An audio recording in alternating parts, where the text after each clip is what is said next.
एकजुटीने पेटल रान तुफान आलं या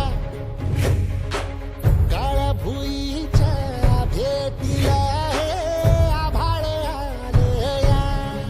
भेगाळ माय मातीच्या ह्या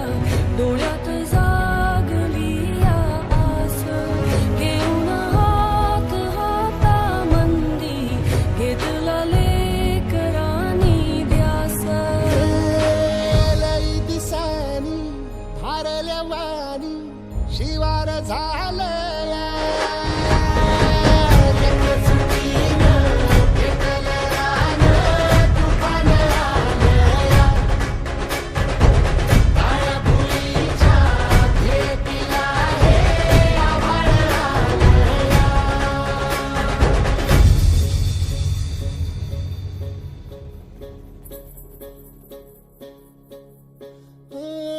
पिचलेला